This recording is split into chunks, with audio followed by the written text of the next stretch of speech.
touch me, I will grab you. If you touch me, I will grab you. You can hold that. Okay. Okay.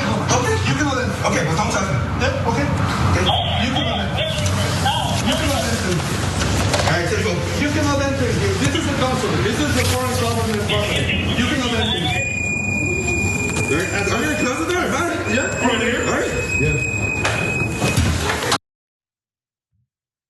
Be wondering, what the hell was I just watching? Well, turns out that those were ICE agents attempting to enter the Ecuadorian consulate in Minneapolis.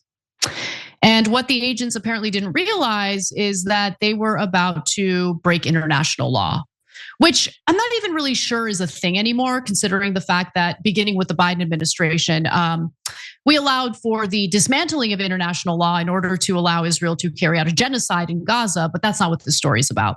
Nonetheless, other than emergency cases, law enforcement is prohibited from entering embassies or foreign consulates without permission.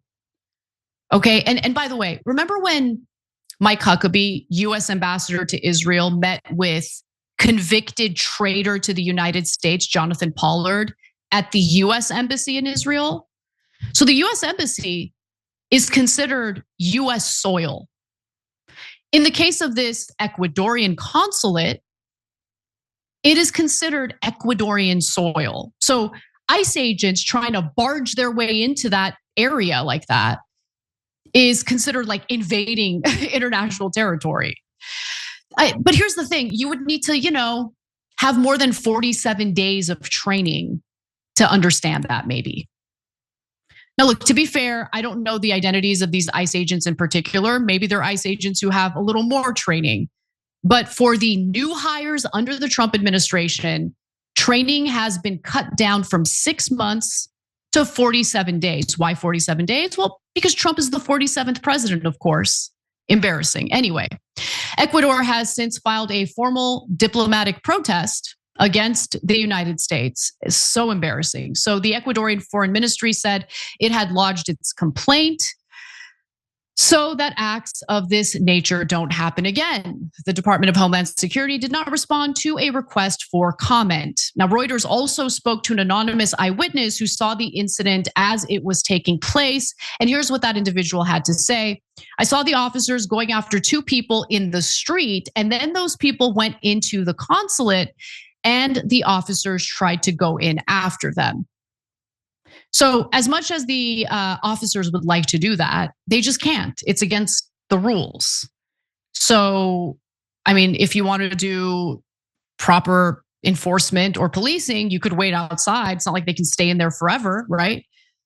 But again, either they don't know what the laws are, which is troubling, or they do know what the laws are and don't care because they think the federal government will protect them and provide cover for them no matter what they do, including gunning down American citizens, as they've, by the way, done in Minnesota on 2 different occasions.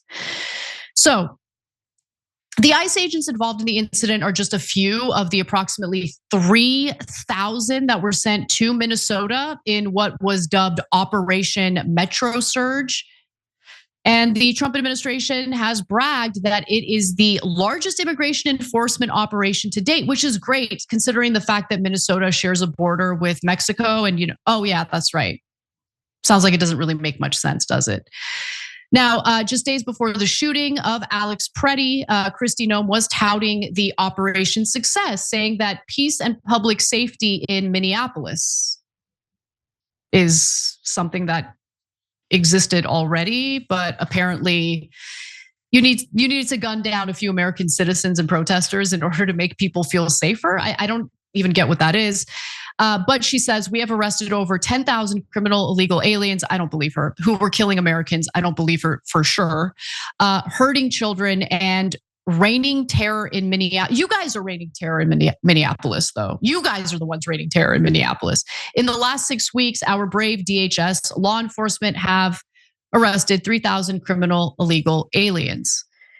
I mean, how are you going to trust her when she said that Alex Preddy approached Border Patrol agents with a gun, making it appear as though he was brandishing a weapon in his hand as he was menacingly approaching federal agents. That didn't happen, but she lied about it anyway. And then after it was abundantly clear that she lied about it, she pointed fingers at Trump and Stephen Miller and said, I'm just taking orders. How am I going to trust this woman? Noam has, by the way, since changed her tune. So speaking of Ecuador, by the way, you may have remembered the story of this adorable 5-year-old elementary school kid, kindergartner, if you will. The Trump administration is under fire for detaining this 5-year-old Liam Conejo Ramos and his father. We shared the details of that story earlier this week. Well, both came to the United States from Ecuador in 2024, and both of them have legitimate asylum claims, active asylum claims that are making their way through court. But there are some conflicting accounts of the arrest. School officials claim that Liam and his father arrived at their home and that's where they were detained.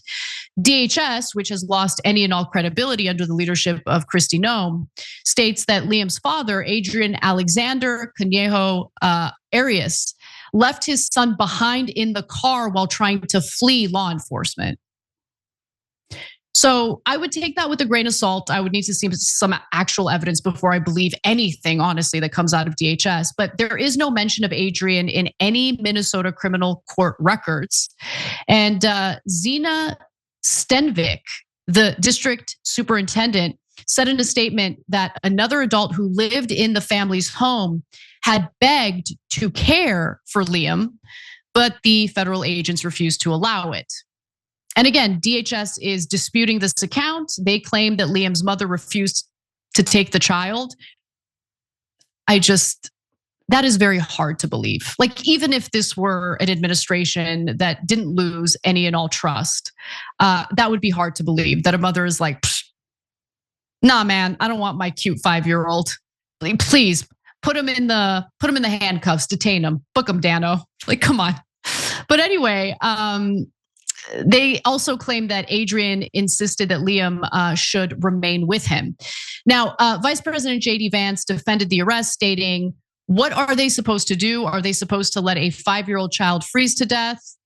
No, you should detain him in one of these ICE detention facilities, and maybe he'll die there, as many have already under the Trump administration. But he continues. And are they not supposed to arrest an illegal alien in the United States of America? Well, according to a lawyer working with the family, Liam and Adrian are now being held in an immigration detention facility in Texas. Their case, though, is making its way through the courts, and the latest update I saw involved a federal judge placing a hold on any deportation of Liam or his father. So we'll see how that plays out. I would not be shocked to see the Trump administration appeal that decision. I'm sure they will. But we're literally talking about a 5-year-old, okay, who could have just not been detained. There were adults who were willing to take care of him so he wouldn't be detained, but they detained him anyway. Every time you ring the bell below, an angel gets his wings. Totally not true, but it does keep you updated on our live shows.